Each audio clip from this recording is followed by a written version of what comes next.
Hello and welcome back to another video. In today's video, I'm going to be sharing with you this trade review for Euro USD. I obviously managed to amount a total of 2R off the original trade. However, as well as this, I obviously managed to get into multiple scaling opportunities, which amounted in a total of just around 5.8%. Now, first things first, okay, let's actually go through the analysis that I used for the dollar index using our higher time frame and then moving on to our economic calendar.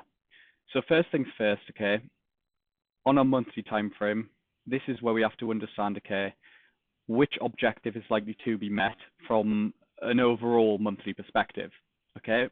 So I did make this clear in previous videos. However, I am going to run through this step by step just to ensure that, you know, the process that I'm actually taking can be shown on video. So first things first, okay, what I'm looking for is based on, okay, what previously happened on a monthly level and based on, you know, what's likely to happen next, where is our monthly target likely going to be, you know, for our current monthly candle print. Now, it's clear to say, okay, from the construction of our previous candles, you know, showing this sell side being taken, you know, this intent to push higher from a region of this area of inefficiencies and whatnot, which can be also shown on the weekly time frame, you know, just constantly showing that clear weekly order flow of, you know, showing a big intent to the upside, retracing, reacting from these fair value gaps here, then continuing to go higher. You know, from this overall construction of candles, we can say, okay, more likely than not, with 13 days remaining, we are likely to see a run to this monthly fair value gap. You know, there's a few factors based on this overall, being, you know, the region of how close we are to this monthly expansion target. Number two, the overall direction that we've actually been trading in. And number three, okay, the formation on our current candles on a weekly level. And, you know, also a few other aspects such as, you know, this engineered liquidity from this monthly fair value gap here to our previous monthly candle, you know, these engineering of these highs that are engineered for future expansions, you know, future delivery to these high probable draws on liquidity, which is this monthly fair value gap. Now, using this knowledge, okay, this is where we're going to be obviously dropping down the time frames, and we're going into, you know, basically the start of our trading week, you know, and actually construction our outlook. We can say, okay, because our monthly expansion target is here, okay, and, you know, we've shown clear intent to, you know, engineer these lows, is it likely that before, okay, we see a run higher to this monthly expansion target, you know, this big monthly move, are we likely to sweep some sort of internal range liquidity, you know, on our lower time frame before we then make a run for this target? And yes, okay, this is what we're most likely going to be seeing, you know, 9 times out of 10 on the higher time frame, we're going to get this range of internal liquidity, you know, what we can use as a range of consolidation.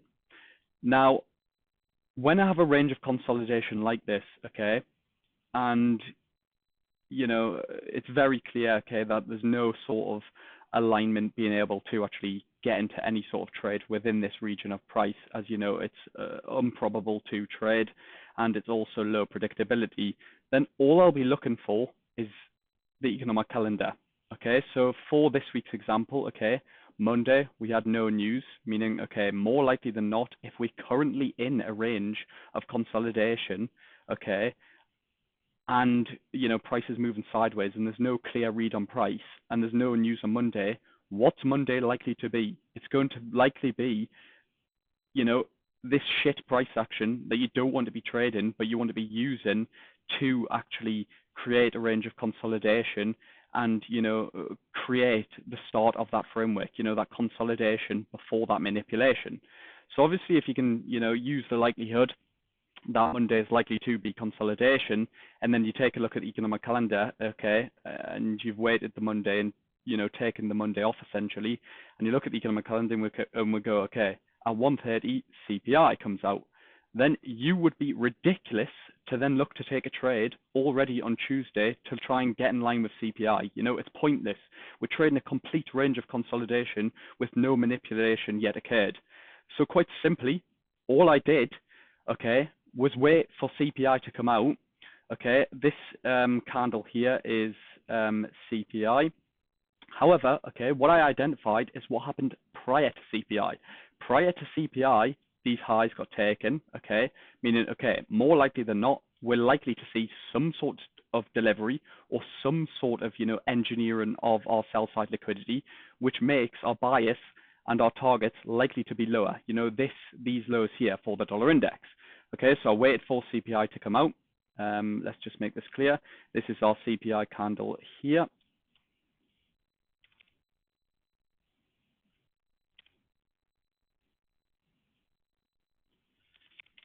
So CPI candle here, okay, and we got this delivery of lower price, however, didn't manage to purge our significant level of liquidity.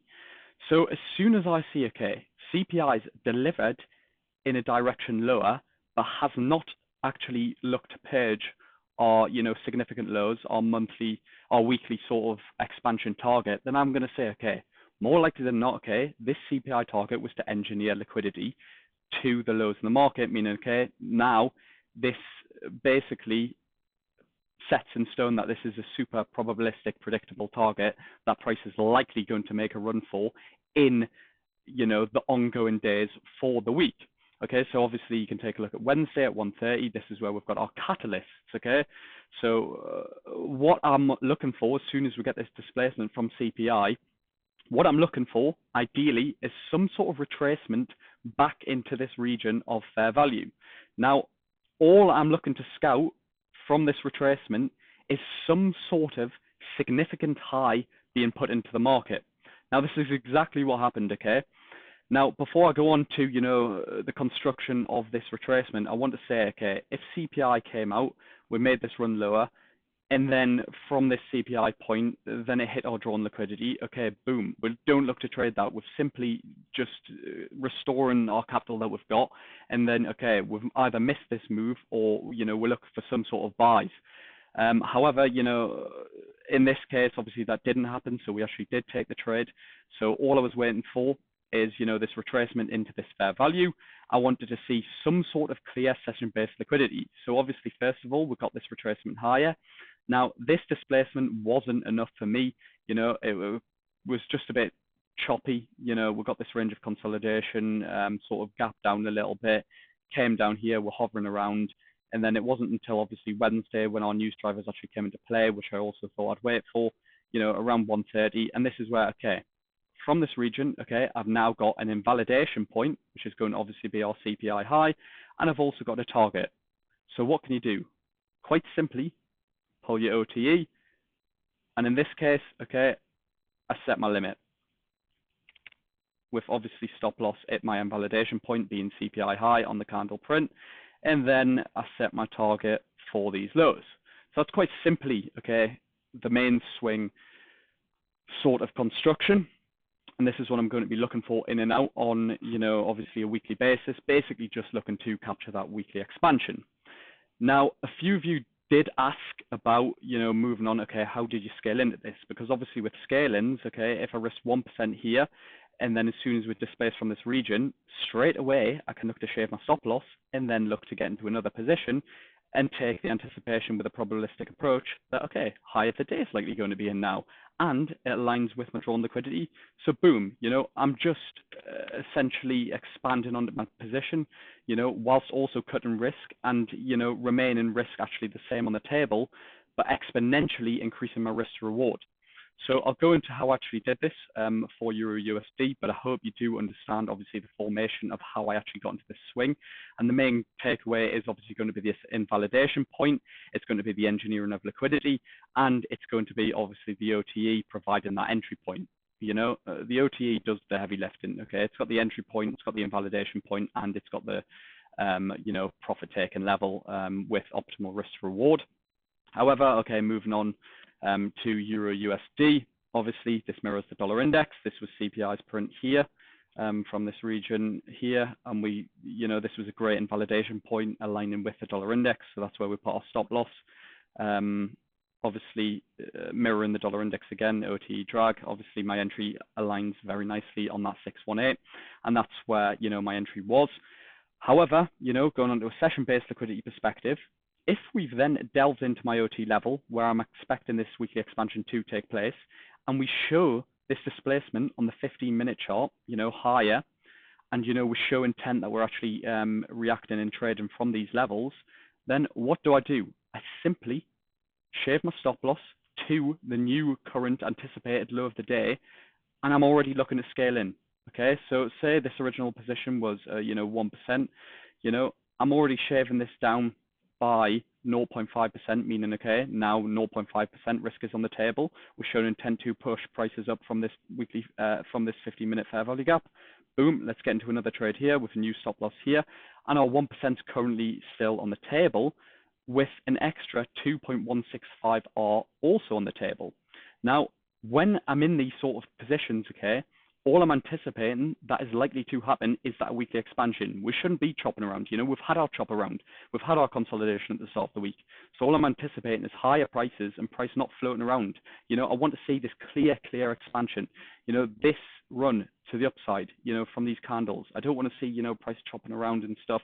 And if price is chopping around and stuff, this is going to be a week where I'm not looking to, keep on looking to take advantage of these scalings.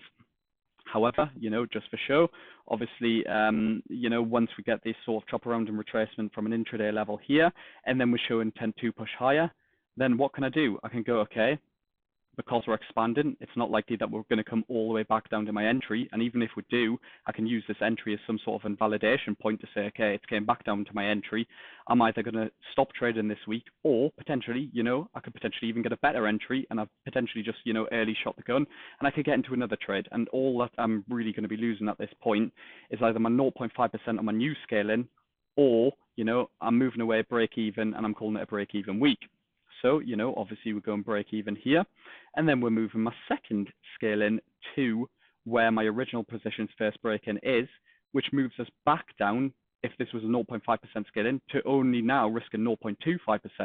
So if I'm now risking 0.25%, and then price is still shown intent because we're in an expansion sort of profile, then boom, why not get into another one and place stop loss where this one was? And as long as risk to reward's obviously optimal and you're controlling your risk management, then why are you not doing this? This is, in my opinion, how you pass accounts on weeks like this. Obviously, this isn't going to happen every single week. You may find weeks where, okay, instead of we've got this clear upside, we may see some sort of, chop, retracement, and then we go higher.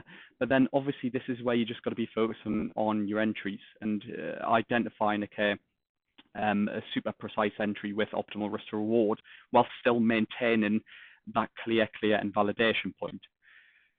Obviously, as well, we're using our higher time frame, high probability, predictable draws and liquidity being our weekly fair value gap, aligning extremely nicely with this internal range before we actually look to make a run for monthly expansion target. It's very simple on the higher time frame. We've consolidated. We're likely to then manipulate before we get to that expansion. This gap here is bigger than what this manipulation needs to be. So what's likely on paper, by just even saying that, is we're likely to get that smaller move before the bigger move. And obviously just align that around your AMD sort of framework. So thank you very much if you did make it this far, and I hope this video did clear up a few things, and I'm really glad if this did help a few people out.